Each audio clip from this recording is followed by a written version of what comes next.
Welcome to Talking Tuesdays with the Starch Queens. I'm Jean Schumacher, the Queen of Diamonds, and my partner, who is here tonight, yay! That's Nancy Matthews, the Queen of Hearts, and together we're the Starch Queens. And our lifestyle and weight loss program, we're online, and this is where we provide coaching. This is where we provide recipes and educational program. It's going to help everybody to find healing and weight loss success.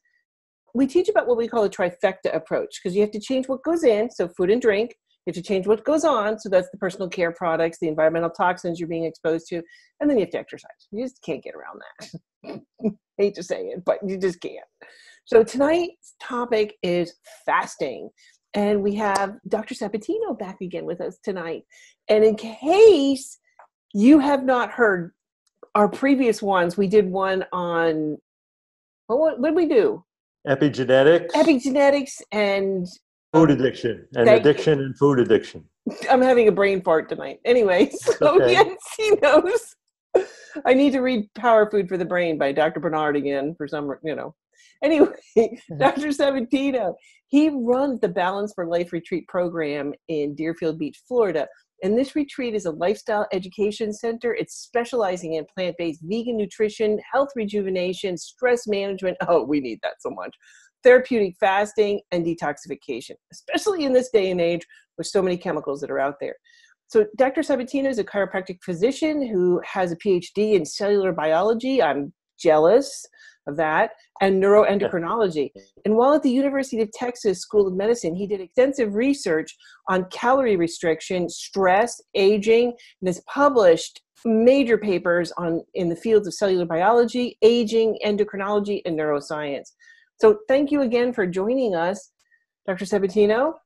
Thank you for inviting me. I'm happy to be here. Tell us a little bit about your program before we jump into this fasting. Well, it's a complete lifestyle rejuvenation program. So it's centered on plant-based eating. And we have a wonderful organic food program. We have a fitness program that involves classes throughout the day that include everything from pool to aerobics. And then we have stress management stuff going on with yoga, tai chi, and all of that. And we have the opportunity for people to do juice or water detox programs, water-only fasting. I've been fasting people on water since the 1970s professionally. So we're one of the few water-only fasting centers in the country, and the only one that I know of that's directly on the ocean, which is lovely. Wow, that's I know. Nancy and I can't wait. We're coming down in March. We can't wait. Yeah, I'm going to do a 7-day fast. I'm doing it. All right. Because I thought you said you were going to die if you did a fast. Yep. No, you don't die. That's what we're going to talk about tonight. No, I know. I'm pretty sure I would have, but no, I won't die. I might think I'm going to die, but I'm not going to die. Well, we also have, you've got another program at your program. So program within a program, it's offered or sponsored by the National Health Association. It's going to be January 5th through the 9th. Tell us about that. Yeah, that's going to be our complete program where people can come and participate. But also, in addition to that, I've gathered speakers that are real experts in all aspects of plant-based living who are going to be presenting their information. So people will have the added bonus of not only having our wonderful oceanfront program, but now having the camaraderie of about 100 visitors and guests with these incredible speakers, Dr. Alan Goldhammer, Dr. Victoria Moran, Dr. Stefan Esser, people that have been around for a while in this plant-based field, and they're going to share their expertise. And we're going to have movies and food demos by some great vegan chefs. So it's going to be a great fellowship. And what's nice is that we want to really get everybody there. So while we're limiting the numbers, we have actually extended our discount through this month of December. So people can come at an unbelievably affordable price for a 5-day, 4-night event right on the ocean in South Florida in the middle of high season, because it's the beginning of January. So it's going to be a remarkable program. And I urge the listeners and your friends to really investigate and come and see us. Check out balanceforlifeflorida.com. There's a lot of information about it there. And there's a phone number there to call. And we have a wonderful reservation manager who will walk you through it. So I urge you and I invite you to come and play with us. Oh gosh, I wish I could go. Seriously. Wow. What a great way to jumpstart the new year. I mean, That's what seriously. it's about. You know how we make resolutions at the end of the year or for the new year, and we're going to be right that opportunity to jumpstart those choices and changes right out of the blocks Right? with Especially this after, incredible support of all the people that are there getting that great jump start. So yeah. well, especially after the holiday season, because we all know we're going to indulge and yeah, and then you walk away from the table going, oh, I shouldn't have eaten that. Ooh, be a perfect way to jumpstart it. So excellent. Yeah. So tonight's Absolutely. topic is fasting, which to me is an amazing topic. So there's all different types. So let's just start in and give us a basic overview of fasting, intermittent fasting, and juicing, because we've got a lot of questions coming up. Well, you know, when we talk about fasting, we usually refer to water-only fasting, the complete abstinence of food, of all food, for some period of time that we decide upon clinically with the person when they come in. And understand that this is not a new thing. This is an ancient process, because if you think about it, all species of life had periods in their development and evolution where food was very abundant and times when food was quite scarce, depending on environmental pressure. So we have all adapted to this idea of dealing with food scarcity in the face of times when there is abundance. So fasting really it kind of integrates that ancient process into a more clinical process that creates some beneficial outcome. But understand that it's nothing new to centers of mind. It's just something that's a very ancient process of dealing with the fluctuations of food availability that occurred for all species. Okay. Well, what's the difference between fasting and intermittent fasting? Well, intermittent fasting really, in many ways, is a programmed period of food deprivation. It's not really, the word fasting, I feel, is used loosely for that term, because fasting, for our purposes, is when you have used up all the available basic initial reserves that were provided for by food, and now you have to lean on reserves that the body itself has stored over an extended period of time. And an intermittent fast really, for many people, means that now you're creating a program of eating around periods when you don't eat compared to when you do. So it's more of a fluctuating circadian pattern of eating, meaning that you may decide to, eat your last meal at 6 o'clock at night. Your next one may be at 8 in the morning. That would be a 14-hour intermittent fast. But in a way, the body still has sugar reserves that can last through that period. So intermittent fasting is based on this idea that you've got a feeding period, you've got a post-absorptive state where you're absorbing what you ate, and then there'll be a period of lack where you're into what they're calling a fast, which in many ways is just really food deprivation, because in a way, the body doesn't get into true fasting until about the second or third day that you stop eating. But understand me, that period of taking that time where you're not eating for an extended period gives the body to shift in some very powerful ways that will allow you to be more efficient metabolically, more capable of burning fat, more capable of losing weight, being a wonderful trigger for a weight loss program. So I think there's value in the intermittent periods of people understanding that they don't have to be eating around the clock all day. And it's a way to tap in the natural rhythms of the body. For example, we're diurnal animals. We're really, in a way, built and evolved to get up when it gets light, when the sun comes up, and to wind down when it gets dark, moving towards sleep and repose. So with that pattern, we're not really geared for being very active in the nighttime. We're not really geared for eating a lot in the nighttime. That should be the time that we're preparing for rest and sleep.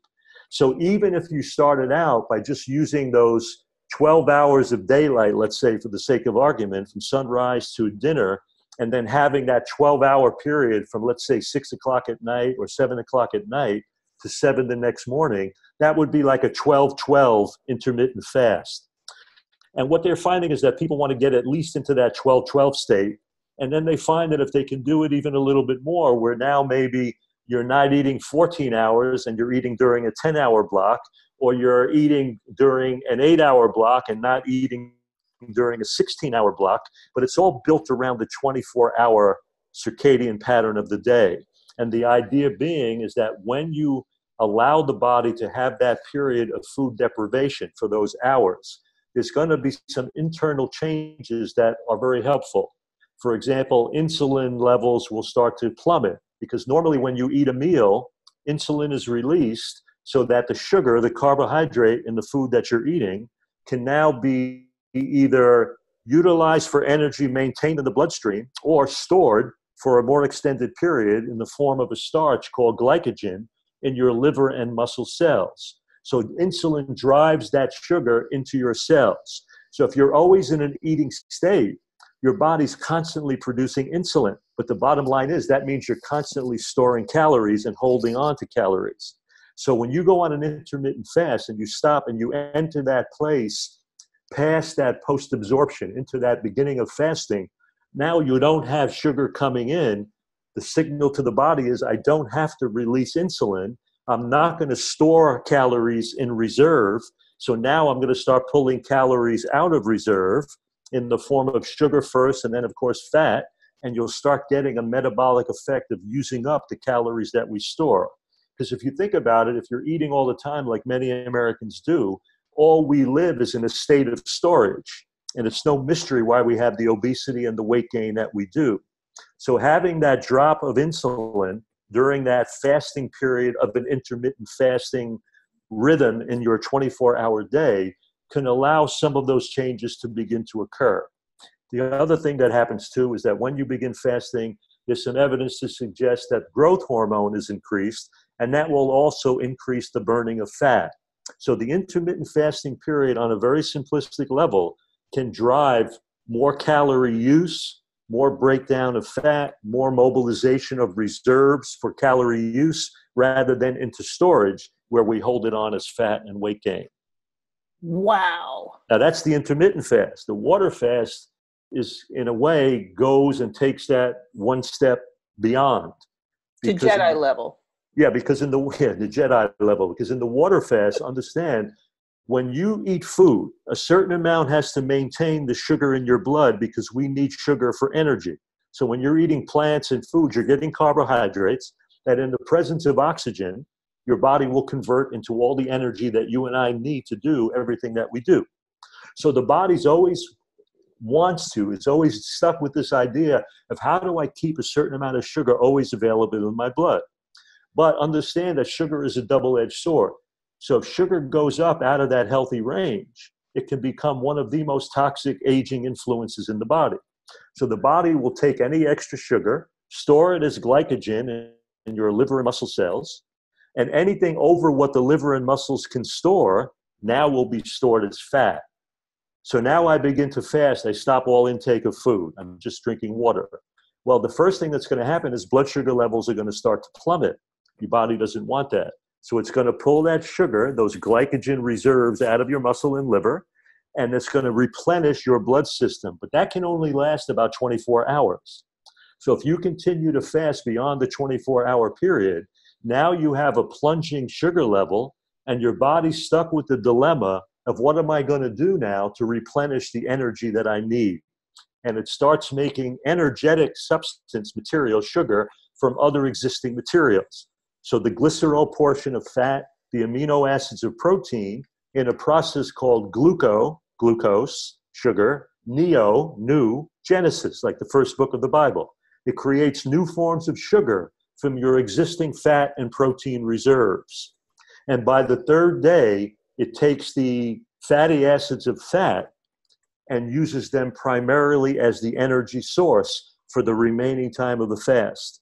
So while there's a little bit of protein loss in the first day or two, as much as 2 or 3 ounces, as you move past that third day, the body only starts losing about 1/2 to 1 ounce of protein over the extended period. And by day 3, you've really shifted into fat metabolism, and that increases over the 3rd to the 10th day of a fast.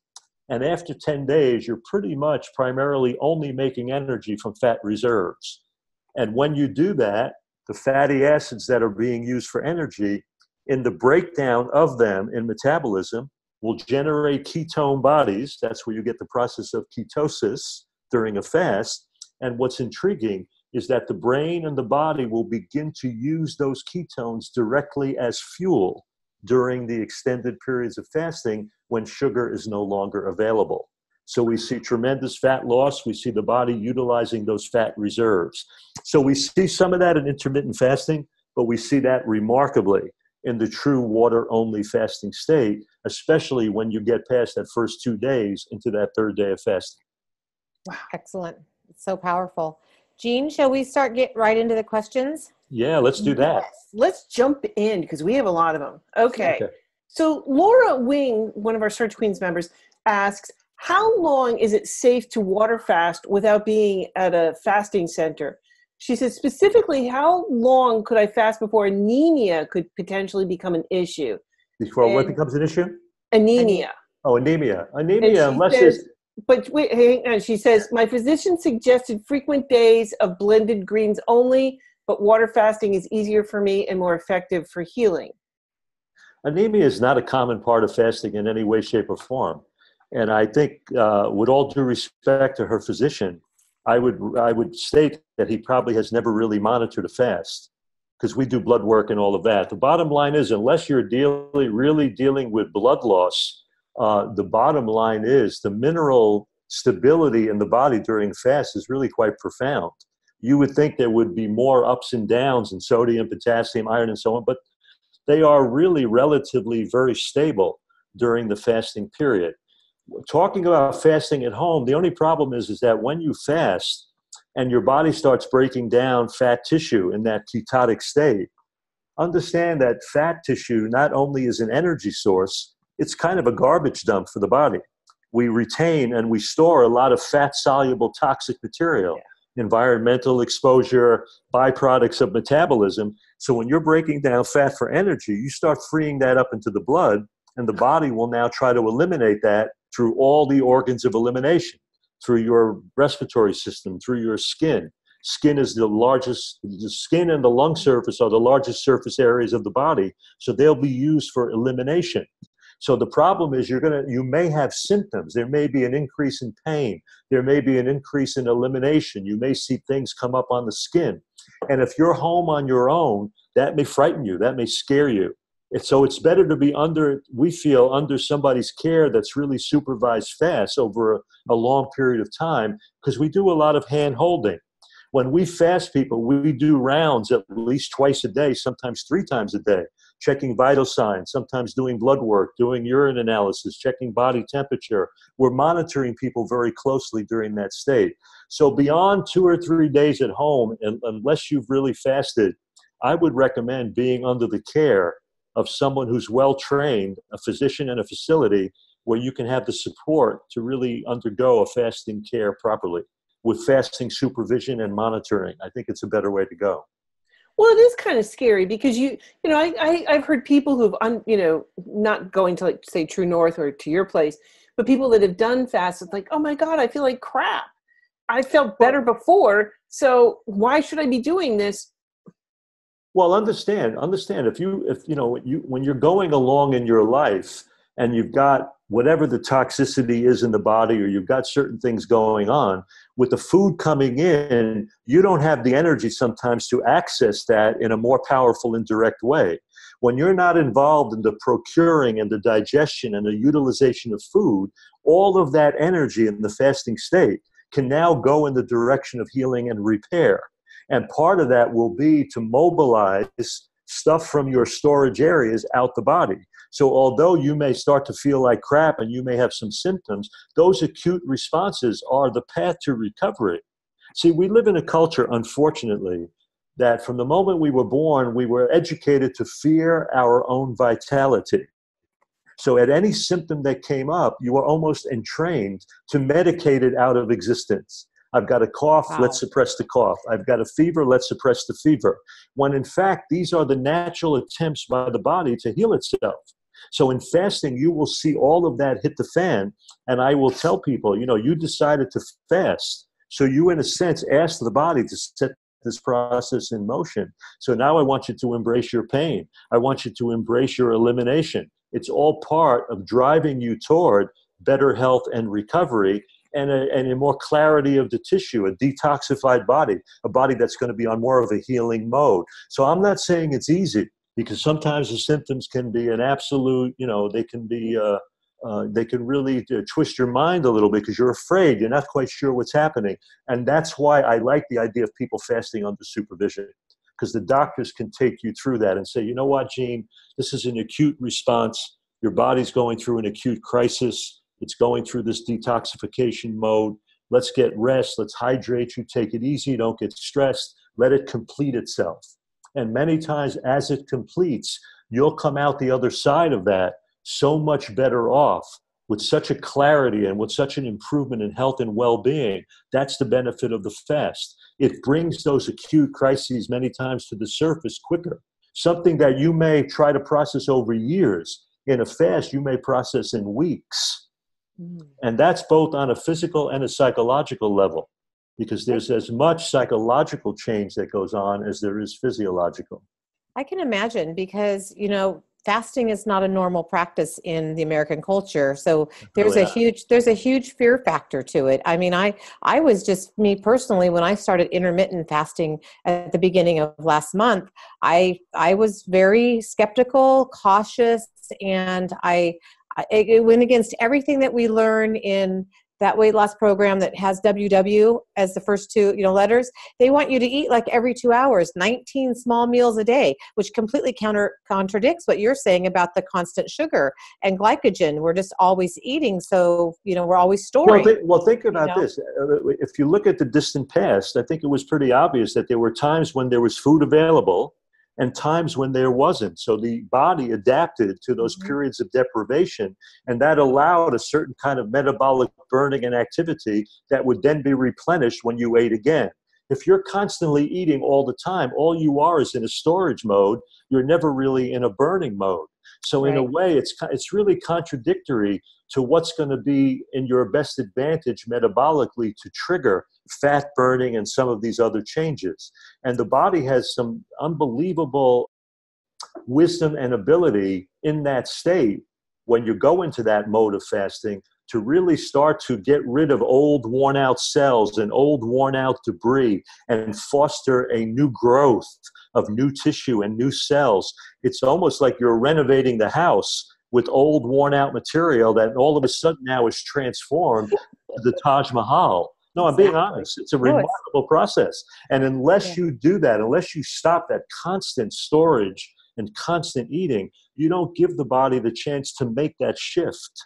Yeah, it's been pretty phenomenal. It's been a real awakening month for me. It's been quite educational, and I've really learned a lot about myself, and I'm just so sold on it. So we have a question from Fran Batzer, who's also a health coach and a member of our Starch Queen program. She asks, does brushing your teeth break the intermittent fast, or drinking tea or lemon water?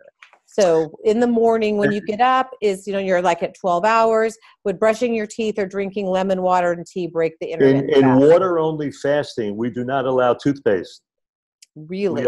We allow mechanical brushing of the teeth with warm water or whatever, and we certainly don't give lemon water, because that's going to be a carbohydrate input that can interfere with ketosis. Now, it's a moderate input, and on an intermittent fast, I still probably would go with just plain water if you're trying to keep those hours. Let's suppose you're trying to keep those 14 hours when you're not eating.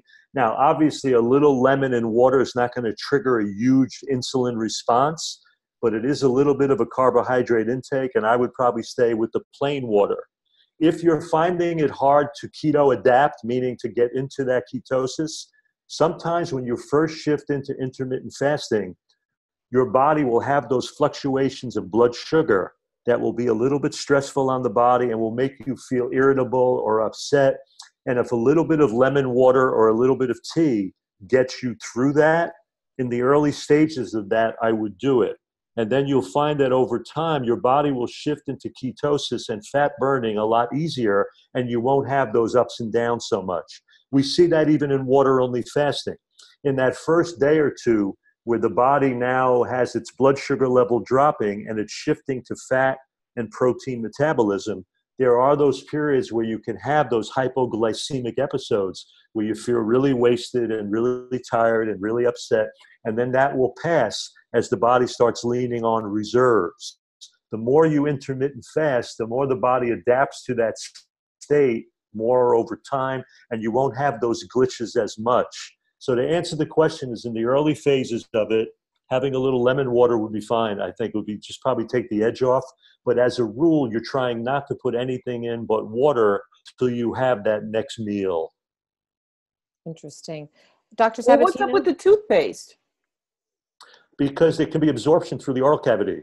And now you've got something going in with chemicals and everything else that's in toothpaste. We just try to keep it chemical free. That's all. Okay. So we don't use any mouthwashes. We don't use any toothpaste. But again, brushing is a mechanical process. So you can brush with the brush. You're not eating anything, so there's no debris in your teeth. You're not dealing. And if you wanted to floss your teeth a little bit, if that made you feel better, you can take a warm toothbrush and even brush the tongue with warm water. The breath, as you get into ketosis, the breath can get quite foul. Because if you think about it, one of the ketones that women are well aware of is nail polish remover, which is acetone. So sometimes when you're into a fast, your breath will smell like nail polish remover because you're generating those ketone bodies. The primary one that's used is something called beta hydroxybutyrate. That's about 2/3 of all the energy in the long-term fast is derived from that ketone, from that fatty acid breakdown to that ketone. But those ketones will make the breath smell a certain way.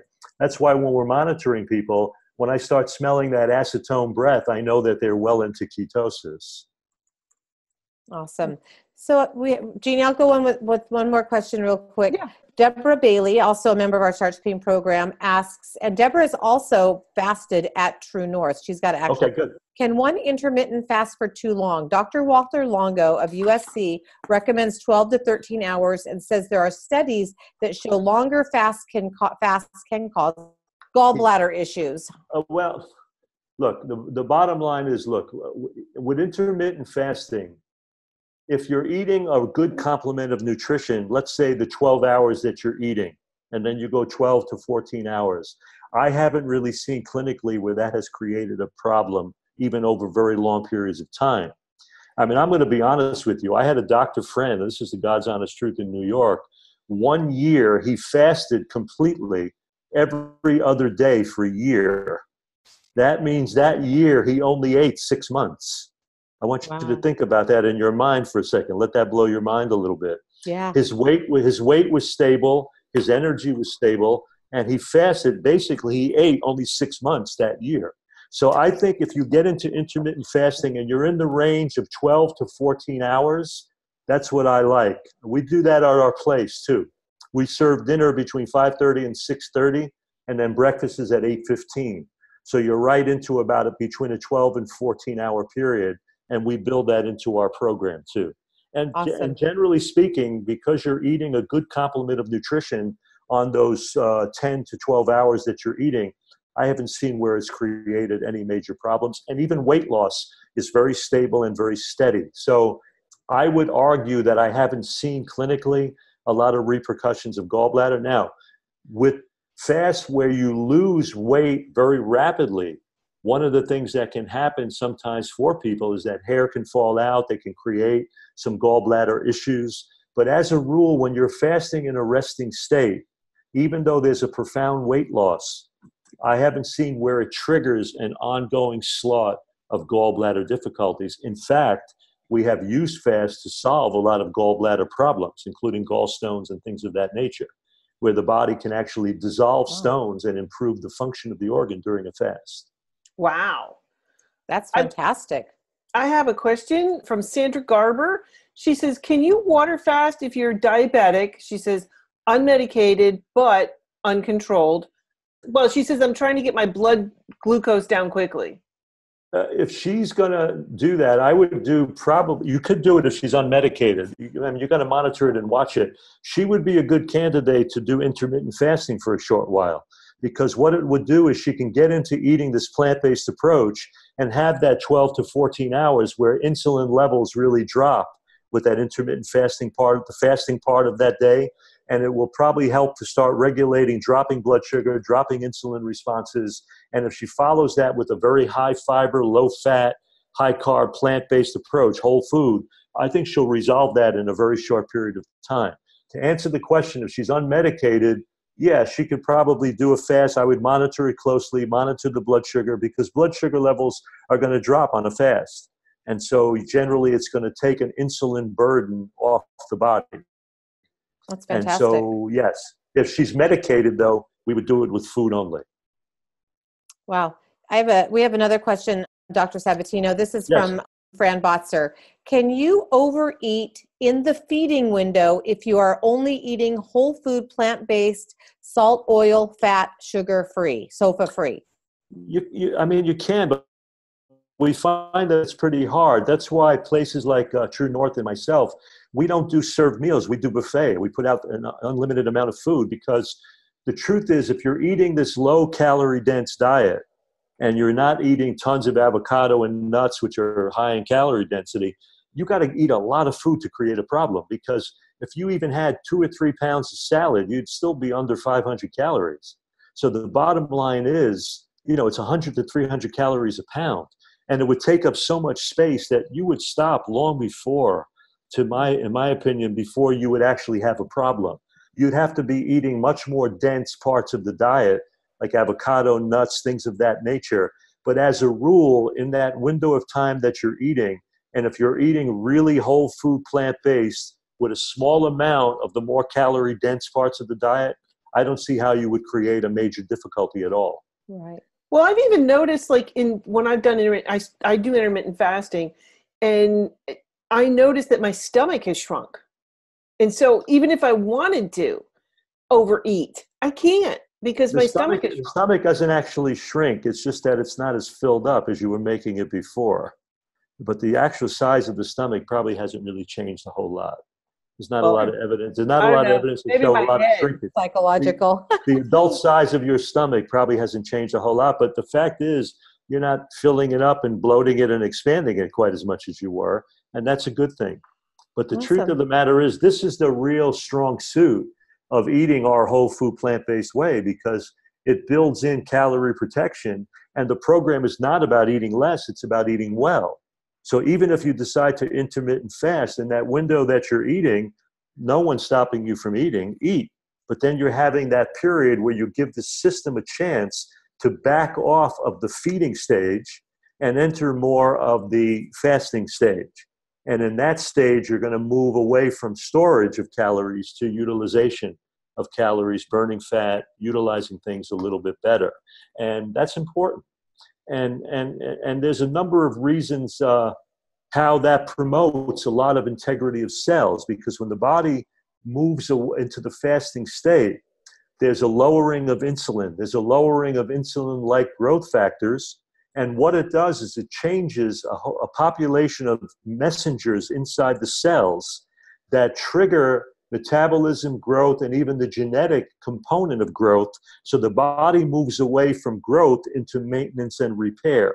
And in that process, it's redesigning, refashioning new cells, getting rid of the old debris of cells in a process that's called autophagy, which people call autophagy, but it's autophagy. That process is the body, in a sense, recycling the debris of cells and fashioning new growth and new cells and new tissue from that. And in that process, we can see the breakdown of tumors, the changes in the size of growth, cysts, tumors, and the like. Wow. And it's very profound. But that process occurs under the pressure of removing glucose, amino acids, and food. And the body reacts to that food deprivation mode, that nutrient deficit, by triggering a set of changes within the cell that shift the cell from growth into maintenance and repair. And the cell biology of it is profound.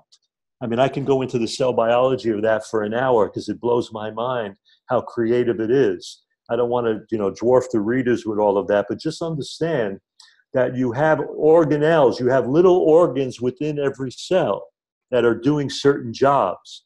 One of these is something called a lysosome.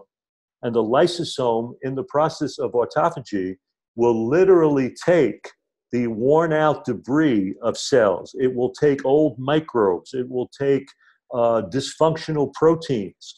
And the lysosome will incorporate them, break them down with its own acid enzymes, and spit out the amino acids and fatty acids from that debris that the body will now use to create new growth, new brain cells, new heart cells, healing tissue.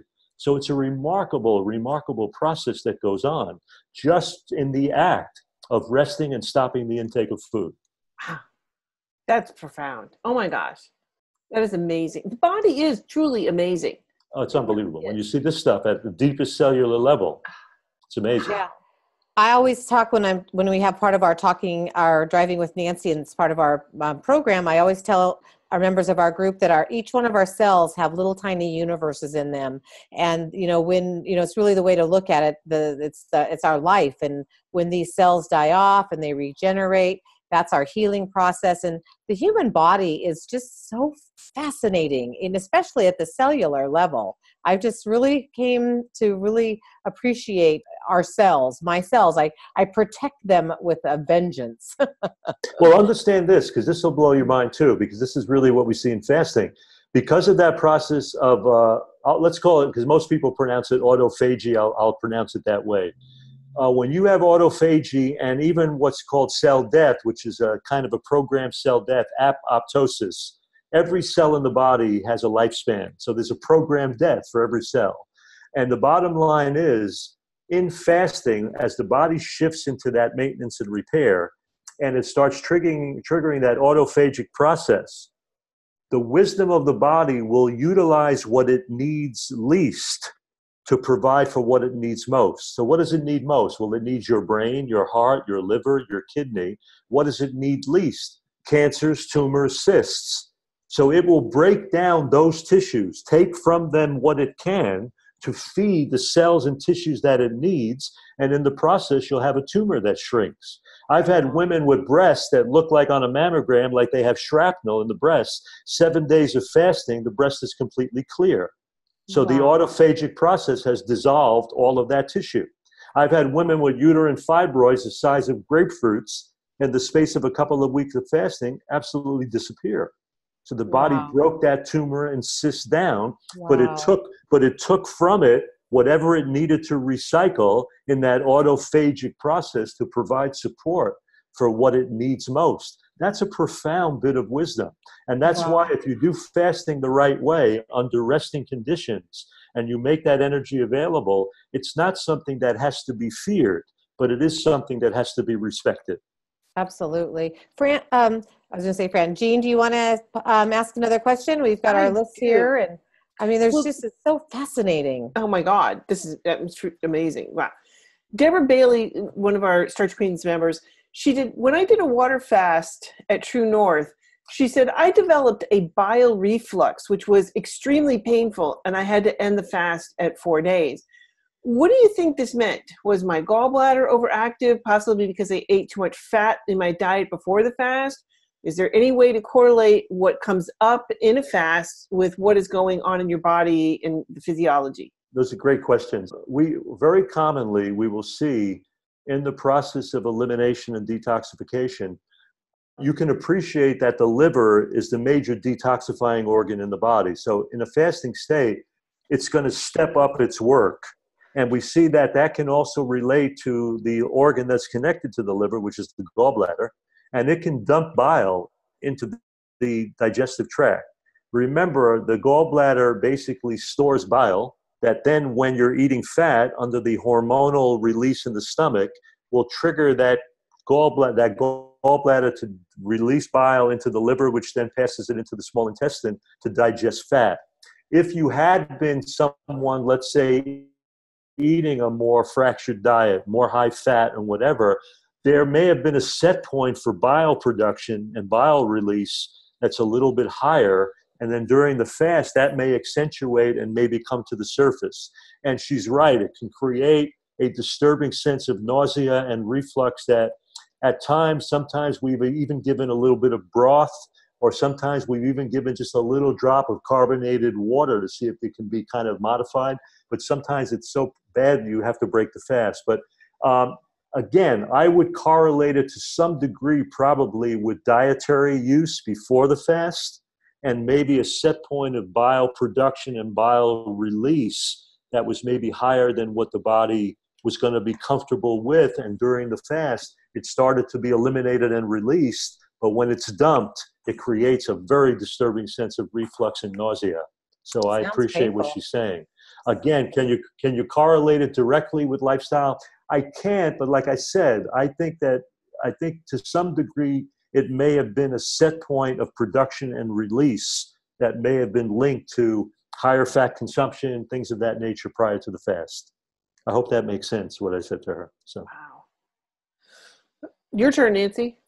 Okay. I mean, I'm just so amazed by this. It's amazing. Rabbi Beth Mazer says, I'll jump in. Sometimes when I have put on a few pounds, I have the temptation to do a few days of juice cleanse or a fast to restart myself and to lose weight fast. However, even though I get tempted to try what I might think is a quick fix, I really never opt for this. Is this something that might be helpful for a reset after eating too much, going off plan, on plan, gaining a few, losing a few? Or is it better to just get back on a regular whole food, plant-based, sofa-free program, which is what I always eat? So which is better? Is it just... Well, yeah, that's, again, a great question. Resetting, basically. Yeah, it's a resetting and a rebooting. Look, the bottom line is, it's the same thing with water fasting. Sometimes our habits have gotten to the point where we've gone over the edge. And, maybe our eating habits have gone a certain way. The stress has been overwhelming. And so sometimes taking a complete rest, like a water fast, which is a deep physiological rest, allows the body to mobilize energy in a way that can cleanse the system quicker. It can detoxify the system quicker. Look, you're going to lose several pounds of weight a day when you water fast, but I tell people don't get attached because a certain amount of that's going to come right back on. So to me, it's not a weight loss program per se. It's a metabolic program where you'll improve the efficiency of the body. Now, when it comes to juicing, if you look at a step-down process, if you go water fasting, that's probably the most extreme for detoxification. Juicing is simplifying the diet where you're only doing extracted juice, there's no fiber and all of that. Then there would be smoothies, then there would be food. So every one of those is easier on digestion. So energy is more available for the work of detoxification and repair. So having a short juice period, to me, is not a bad idea. Just don't get attached to it as a big weight loss program, because weight loss is going to occur over time by your relationship with the fact that you're eating 99% of your time and maybe juicing, just a smidgen of your time. So how you eat long term is going to be much more significant for regulating your weight and the set point of fat. But getting a little jump start with juicing is fine. And the thing about juicing is that with water fasting, you cannot be active. That is done in a resting state. With juicing, because carbohydrate is still coming in, you can do moderate activity. So if you have to work or take care of the kids or do whatever, and you're doing juices or smoothies, you have more nutriment coming in. So you can take a short period as a reset or as a jump start, and I have no problem with that. And we have people that come to the center and say, you know what, I just need to do juice for a couple of days. I've been overeating. I've been going over the edge. I just need a break in the action. I need to give my digestive system a little rest, a little break, and that will do that. And so I think there could be value in that. I just wouldn't do it long-term on juice. All the fiber is removed. We're meant to eat whole foods. So how you eat and getting back on track with your plant-based approach is really what you want to do more than anything. But sometimes a day or two of juice, or even 2 or 3 days on a long weekend, can kind of put you back on track. And if it does that for you, God bless, that's great. That's awesome. I find it fascinating, Dr. Sabatino, that we aren't taught in our culture to respect our digestive tract and to, like you say, I love the fact that you say, give it a rest, and how giving the digestive tract, when it's resting, what's happening metabolically behind the scenes. We're not all PhDs in microbiology. And so it just really amazes me how there's such a gap in understanding nutrition and how our body should Well, be we talked about this in an ran. early time, and that it's amazing to me still how you can have specialists like gastroenterologists who still don't feel there's any relationship between what happens in the gut and what you're eating. It's And they're amazing. specialists. It's a remarkable thing. So, you've got gastritis or you've got a gastric reflux or whatever. You think someone would address the idea that maybe that's food related. And of course it is. And now there's even something more profound. We now know that what goes on in the gut has an intimate relationship with what goes on in the brain. We have what's called the gut-brain connection. Many of the neurotransmitters that go on and are released in the brain are released in your stomach and your intestine, in the gut. In fact, there are psychiatrists now in New York and other places that are treating depression, anxiety, many psychological disturbances by balancing what happens in your digestive tract, not even treating the brain directly.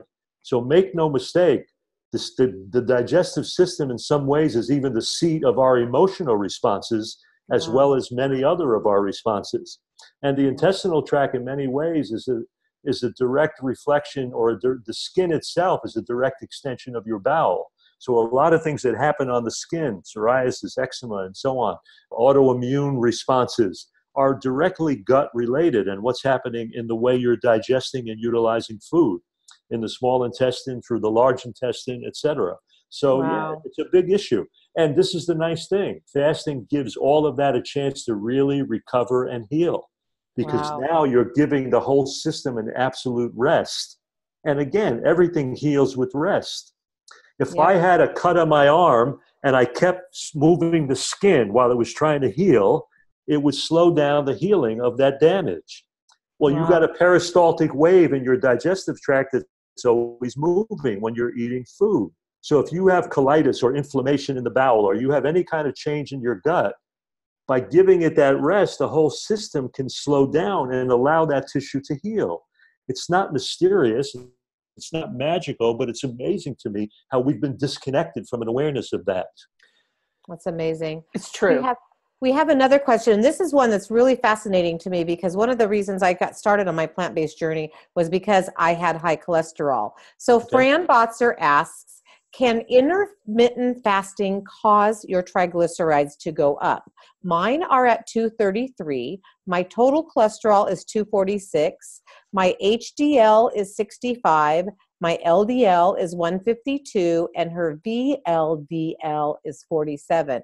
And Fran eats a whole food plant-based diet. Well, again, understand that the bulk of the cholesterol that is produced by the body is produced by the body. It's not dietary, but it's in response to the pressures and strains that are put on the body. So if there's inflammation and you've got damage on a blood vessel wall, and the body's going to use cholesterol to try to heal that, it's going to stimulate your liver to overproduce cholesterol. Now, we know that cholesterol can also come in and be elevated remarkably by animal fat and animal protein. Right. And animal protein, by the way, is a huge trigger for serum cholesterol levels, not the fat.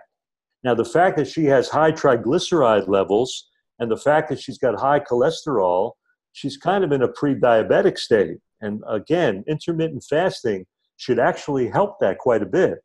It should help mobilize fat from storage areas.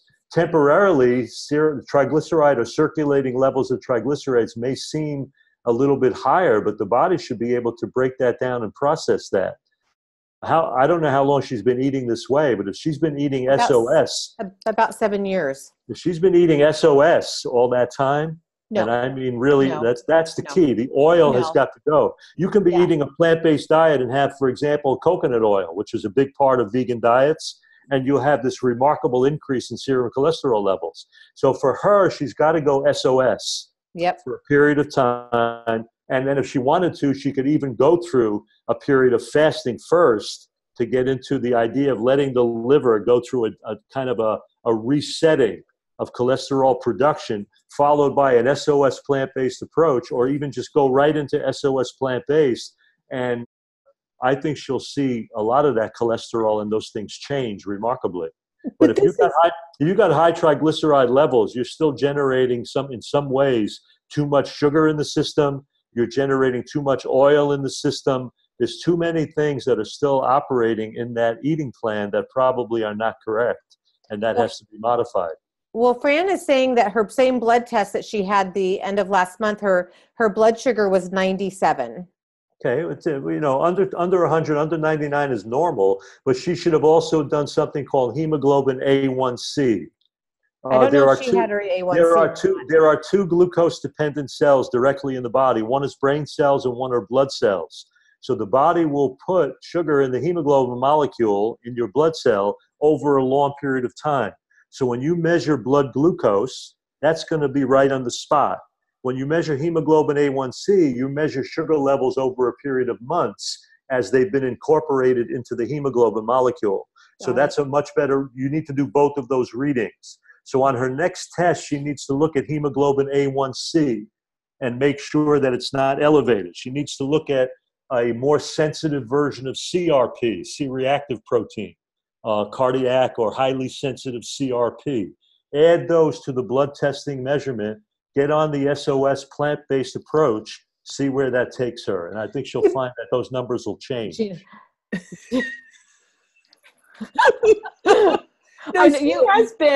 She's been whole food plant-based, without question, 7 years. And it's been up and down, periodically. I mean, in terms of, but she's always been whole food plant-based. And but over the last, say, month or two, she's done some blood work, but she's done a lot of intermittent fasting. So that's what her question is, because she has really been trying. But she was showing those changes before the intermittent fast. Right. It's not new. My feeling is that I would try to really make an avid approach for the next 1 to 3 months to do the SOS-free plant-based approach. She's been SOS-free for 6 months. No cooked oils, get all of that out, no added extra sugars, none of that, and see where it takes her. Nope, she's been SOS for 6 months. How about alcohol, Dr. Sabatino? Where does alcohol? Alcohol will raise it. Stress will raise it. Understand that stress alone can account for 20 to 30 plus points on cholesterol level. Yep. Wow. Yep. So understand that there's a stress component to elevated cholesterol levels. I'm concerned about her triglyceride level. It's telling me that her sugar levels are probably high over time. She needs to do the hemoglobin A1C and look at it. Yeah. Fran, take a note and get that done. And the highly sensitive CRP. Do both of those tests. Good plan. Okay. Yeah, that's why I had to, give up 99% of my alcohol intake. I was battling not the triglycerides. Mine were always fine, but the cholesterol, stress and alcohol. And my mom was in the end stages of her life. I would drink couple glasses of wine, but my cholesterol would not come down. And without getting too personal, how is Fran's body fat and weight? She's slim and she's lost about, I think, 8 or 9 pounds and very petite.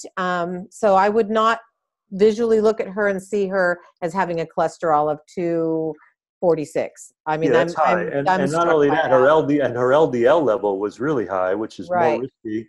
And also the triglyceride levels are high. So the high LDL and the high triglycerides are just risky numbers. Right. And so I'd want to, either do a fast or at least check these other blood parameters. And I would just get on, when she was eating just SOS plant-based, stick with that for a while with a little less intermittent, unless she does maybe just a 12-12 intermittent, just, from sunrise to sunset, just do your eating and then have 12 hours where you're not eating, just during the night hours. And what it does is it starts to regulate a lot of the hormonal levels of things, because we have hormones that regulate appetite, like leptin and ghrelin and all of that.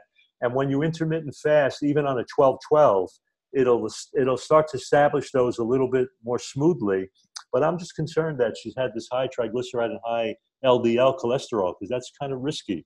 So I would check it a little bit closer. Okay. And then if that continues, then I would consider doing a little bit of a fast, even if it was a 5 to 7 day water fast.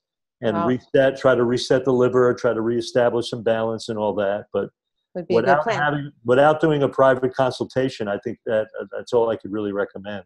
So on that note, Dr. Sabatino, you do. We're both so real quick, Fran's saying that she weighs 122 pounds and is 21% body fat. Yeah, so she's got that's all good numbers. How old is Fran? 58. Yeah, that's all great numbers. So there's something else that's going on there that's not kosher. It just doesn't fit for me. Check Right. the hemoglobin A1C. I'm curious, and then check the C-reactive protein, and then if there may be a benefit in doing a fasting period that allows that to reset just a little bit. So, Jean, do you want to ask the question and let people know that about Dr. Sabatino's, how they can connect with him one-on-one? They can connect with Dr. Sabatino as well. You do coaching, private coaching, correct? Yeah, but I only do that in person. Okay. I got to see the person up close and personal because I get a little wary of personal history.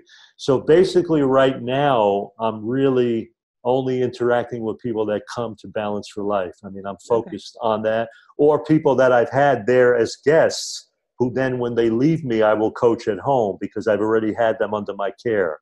Oh, So that's I'm kind of touchy that way about it.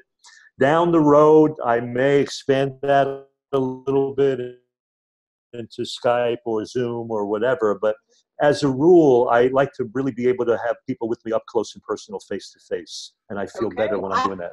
I just want to point out and ask anybody who's listening, please share this on your timeline because somebody else may need to hear this information and it's so important. So please share this on your timeline, share this in other groups that you're in.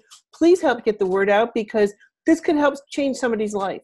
Absolutely. And if they're interested in this, really consider coming to our January 5th event. Alan Goldhammer, one of the leading experts in the research on fasting, is going to present all the latest research on fasting at that event. We got incredible talks planned for that event on every level. I'm lecturing at night. In the mornings, I'm doing my 5-day complete weight loss program that covers everything from food to addiction to environmental toxicity, at the whole ball of wax that I do, because I have a whole DVD program called Weightless, Compassionate Weight Loss for Life. We're going to be presenting that whole thing at this conference. This is going to be a tremendous way to access these professionals and this information in a way that you really can't do it in any other way. So I would recommend coming for sure. All right. Well, I've got another question. Okay, let's do it. Lisa Sin asks, one of our Starch Queen members, she says, I'm very interested in intermittent fasting, and I know there's different variations of it. I've been doing a feeding window of 4 hours. Is it easier just to not eat at all? Just have water, tea? What I mean is by eating, am I setting myself up to want more? Or would it be best to just go for maybe 3 days, like with clear liquids? How would my body benefit best? Well, I guess the question I would pose to her, it sounds like she's doing a 20-hour fast in a 4-hour window of eating. How often does she do that? Every day? For how long? How long has she been doing it? She's been doing it for a while. She was doing it for a while. And that's working for her? Well, she had a bad November. She had a bad November, and I think there was some stress issues there. And she wants to get back on the intermittent fasting bandwagon. Well, I would start it a little slower then. I would do maybe a 12-12 and then go to maybe a 14-10, which is, just eating within a window of 10 hours. But the bottom line is, if she had already adapted to it and it's worked for her, she could stick with it and see where it takes her. If she finds that it's a little stressful to get all her eating in those 4 hours, then I would go to something that's a little more manageable. I find for most people, the 12 or the 14, the 12 to 14 program, 12 hours or 14 hours not eating and 10 to 12 hours eating, most people can handle quite well easily. And they can do it for a very extended period of time without a lot of glitches. But the truth is, the matter is, if you're just going to do a 3-day fast, the question is, what are you going to go back to when you're eating? What pattern of eating? My feeling is a lot of this just comes down to just eating that SOS, non-SOS plant-based approach. Because even if you don't intermittent fast, that's still going to build in so much protection. But I just think as we get older, definitely having that at least that 12-hour period from evening time, last meal to breakfast is very valuable in being a metabolic boost, a metabolic jumpstart on the body, and really can help trigger some nice changes in insulin dropping, blood sugar relaxing, moving doing better, getting stuff out of storage, breaking down fat and tissue reserves a little bit easier, just improving weight regulation in a certain way. And I think 12 to 14 hours is fine. I think if you do that period, I think it's fine. That's fantastic. Well, Dr. Sabatino, it's our 1 hour is up. We have got so many more questions, and we'd love to invite you back. I think this could be a topic that, like you say, there's so many different levels to fasting. And real quick is what I want to say is part of my journey and Jean's journey has been from going from whole food, plant-based, learning about calorie density, shedding both of us losing over 100 pounds. But now we're getting into the real dynamics of true healing the body. And we're taking it now, like I love how Jean says, to Jedi level with incorporating fasting, getting out toxins, detoxing the body, and incorporating all of that into a routine in one's lifestyle is where true longevity and vitality can really become our foundation. Do you agree with that? Well, just keep in mind that the body doesn't wait to fast to detoxify. The liver and these organs are doing it all the time. All we need to do is lighten the burden. So when you're eating in a whole food plant-based manner, you already are lightening that burden. So you're already at a Jedi level, just really doing that. The bottom line is to stay consistent with that. Yes. So the system gets into the rhythm and pattern of having that as an ongoing process of healing and recovery. The fasting part of it can upscale it a little bit, but the bottom line is, you know, you're going to be eating 99.9% of your time. And if you fast, it's going to be this much of your life. So I always tell people what you do, that 99.9% is the most important thing. And there's where the whole food plant-based without the SOS is really where it's at. And if you do that, that's the biggest, best start you can do. And the body will still be detoxifying during that time. That's awesome. That's fantastic. Thank you, Dr. Sabatino, for being our guest tonight. We're really looking forward to having you back.